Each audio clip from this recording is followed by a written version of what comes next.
So this is one of those videos I never thought, never dreamed that I would be able to record. But at the Shopsmith get together earlier this month, we walk around the corner into the museum, and there she sat. And what am I talking about?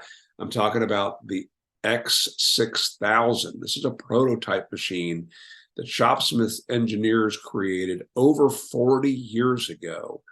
And best I knew, it was off in some warehouse with the Ark of the Covenant. And I was shocked to see it, not only that it was there, but that it was visible for all to see. So let's talk about this machine. And you might look at this thing and think, gosh, I've never seen that before. But actually, you've seen the fruits of this machine. So let's go back to the early 1980s. What was going on at the World of Shopsmith? Well, first off, that was around the time that the Taiwanese had begun to knock off the Shopsmith Model 500. It was being sold by Total Shop and under a couple other brands as well. At the same time, you had this guy named Anthony Fox who launched the Fox Super Shop. Super Shop crumbled, went bankrupt, and eventually found its way over to China, where that machine was copied and then sold as the Smithy Super Shop. It was also sold through Harbor Freight. It was sold through a number of companies. So if you look at this machine, it looks a lot like, at least the base of it looks a lot like a Super Shop. And I don't believe that that's any mistake. I believe the engineers at Shopsmith at the time were challenged to create something fresh, something new. So how long had it been since there had been something new? Well, back in the 1950s, you had the Mark V Model 500 was introduced. It wasn't even called a Model 500. And it looked kind of like it had just come out of World War II. And in the 1960s, you had a bit more futuristic Mark VII that, I don't know how much detail I've gone into this, but it has all these little delta wing parts on it that looks very aerodynamic. And then Shopsmith reverted back to the 1950s Mark V when they went back into production in the early 1970s. So here again, it's about 1980-ish, and the engineers were told to go figure this out and see what we could do to make this machine different and make it better. So at the start of the story is Shopsmith's acquisition of a company called Benchmark Tools. Benchmark Tools were being manufactured at one time by this company, McGraw Edison. Here's an ad from Popular Mechanics 1982 talking about a clearance of inventory in Jefferson City, Missouri, from the McGraw Edison manufacturing, and it says that these are going to be produced under Shopsmith's own Benchmark label, and these are tools that are being discontinued. Now, the engineers that were working for McGraw Edison when Shopsmith purchased this company, most of them, if not all, ended up moving to Dayton and being a part of the engineering team at Shopsmith. So these engineers came into the factory in Dayton and were like a bolt of lightning. And as they learned what was going on there, what they saw was machines that had been introduced in the 1950s. And their idea was, my gosh, we got to do something fresh and new. There were some folks back at the factory that basically thought they should keep going the way they were and maybe even regress and go to a simpler machine like the 10ER. But thank goodness they prevailed and they pushed forward, and together with the blessing of Mr. John Folker, the president of Shopsmith at the time, they created the prototype of what we now know as the X-6000. So like I said, you look at this and think, well, it's a shame it never happened, but a bunch of it did. So let's kind of scroll through some of the patents that came out of this machine. This on the right is the design patent for the headstock. Now, one thing that you don't see in the design patent, and that I didn't do a great job photographing here, was the speed control. And I don't know if you can see my cursor or not, but if by chance you can. this goes up to 6,000 RPM. The Mark V goes to 5,200 RPM. And this one went down a bit lower. The Mark V goes to 700. This one, I think, went to 500. And they did that through an attempt at some changes on the internal mechanism. Still used a Reeves drive, but a slightly different version of the Reeves drive, and a 2-horsepower motor. Today, the Mark V, unless you're looking at a Power Pro, the Mark V with the mechanical headstock has a 1 1/8 horsepower motor on the inside. Additionally, you can see that the switch was shifted off to the left, and when you turned this thing on, it would pop up, and so it became a quick pop on the top that turned the thing off. Kind of a neat idea. One other difference you can see here from the front is that instead of having a wing nut to lock it, it has roughly a quarter turn or half turn cam lock, kind of like the carriage on the 510. Here, scrolling around to the back side, this was missing the depth adjustment, but ever so slight differences in the lock lever here for the depth. And you might notice that this was the larger access hole that was later introduced on the Mark V in the 1990s. Again, looking at it from the side, you can see that the ends, the hubs are covered. This is something that Shopsmith eventually did with an add-on plastic piece. This was done for Canadian standards, as was shifting the switch to the left. That was something that Canada was requiring at the time. Again, an end view from the quill end, as well as a side view from the front of the headstock. Also, from the bottom and the top, you can see a difference in that there's quite a bit more venting on the bottom, and that was thought to be necessary for that 2-horsepower motor. Again, just a quick look at this machine. A few other things may stand out at you. You might notice that there's a lock right here. So when you bring the machine up to the drill press position, that knob locks it. That's pretty much typical of how the Mark V locks. But you might notice something else here. Let's take a look at this design patent for the base. You can see there's an awful lot going on here. What is that about? Well, this machine was designed to give us multiple heights. So some of us were discussing this. At the top height, that is the height of the standard Mark V today. It would be great for table saw functions if that machine could drop down. And that, in fact, is what this machine was designed to do.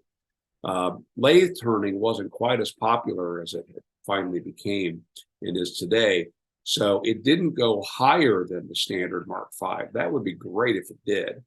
But this machine did not do that, but instead it dropped down, which brought the table saw down to a more comfortable height. But look at this weird thing that's going on.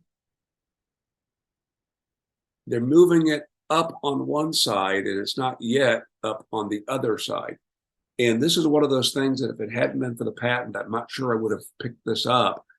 But you can see on the end here, you turn a little knob, and that's going to retract a couple little bolts, call them for lack of a better term. And they'll drop down into a hole here and a hole over on the front side. And you can see on the patent that because that is going to be swinging in an arc, those holes are not directly on top of one another. There's a slight offset. Again, one of those things that, to me, I don't know that I would have guessed at, but maybe as they began prototyping it, they figured this out. And these guys are smarter than me. Again, another look at that.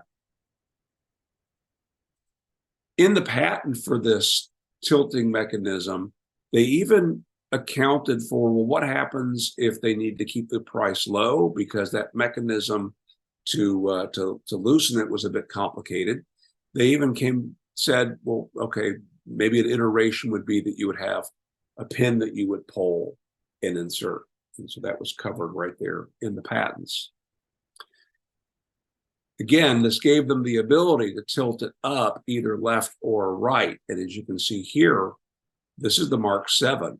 This is the modern Mark 7, where the machine can tilt either left or right. Jim McCann was telling me that as they were moving the R&D department short time ago, they came across the very earliest components of what was to be the double tilt from the old X-6000, and there was this variation, and they decided, well, let's do it, because using standard components, they would be able to make a Mark V tilt both directions. And especially with the shaper from below the table, that gives you some advantage. And so that's what we know today. Side by side here, the patent illustrations for the main table, you can see on this X6000, it looks very close to the 510. One thing I noticed is the trunnion here is a bit more centered over the post, where in this illustration, it's quite a ways off to the left. And even that insert is even further left than that. That's not how this finally came to market. And the carriage appears to be a little bit wider in this design. But yeah, what you see with the X6000 with the table system and the carriage is what eventually evolved into the 510 model table and fence system. You might also notice that this tube is showing with some holes drilled in it. Well, that's how the 510 was originally made. For several years after its introduction, they bolted it through from the front until they changed their approach to that, and gives it a little bit cleaner look now. Again, one of the patents showing how that looked, including the cam lock that we know from the 510, 520 carriage today. It was all part of the X6000. Even how the table functions was its own patent.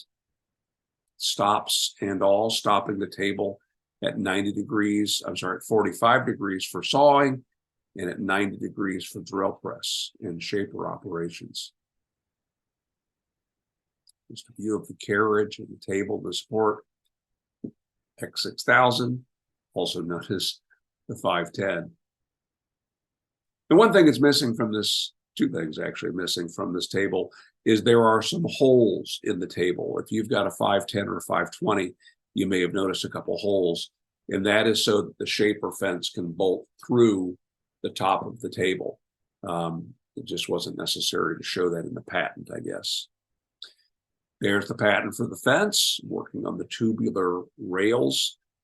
This was one of the very first fences that I'm aware of that had an extruded aluminum fence. By the way, the patent date here is the date that the patent was actually granted. The patent was applied for a few years earlier. Things as mundane as the lower saw guard, which is also a dust collector chute.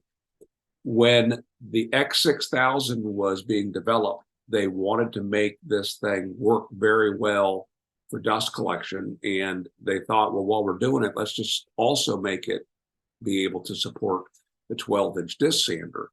So once you make that guard big enough to hold the disc sander, you then have to move the tubes that support the table further apart. If you're going to do that, now you got to change the carriage. So much went into the thinking on this, including even how the riving knife and the anti-kickback cams work. Those also patented. There you can see a board passing the saw blade and approaching the anti-kickback. And here you can see it underneath the cam being pushed forward. Very, very clever design. Now, kind of an overall view, you can see here with the extension table in place and with a floating table mounted on these tubes. Everything else about this looks like the 510, except for, again, the kind of modern base and the headstock. There you see side by side with a 510. We've got the extension table on the other end here in this illustration. In fact, I'm sorry, this photo. In this illustration, they're showing two of the extension tables being used. Here we have just one extension table, but notice the tubes, and up here the tubes supporting the floating tables. So similar.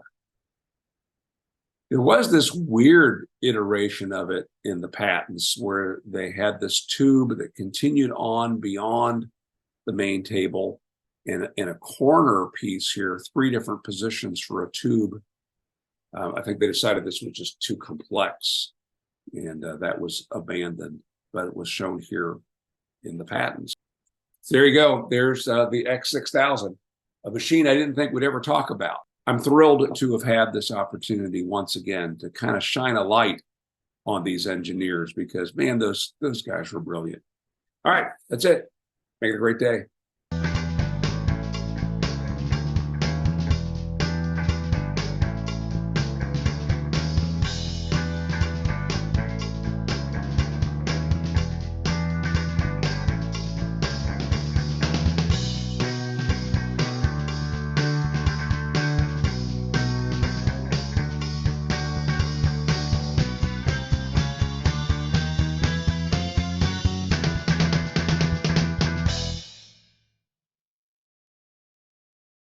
Do you have a tagline, No. Tom? No. Keep all your fingers on. I don't know. Maybe my new tagline is set screw. I don't know. Oh, what's it ain't so sketchy. It ain't so sketchy.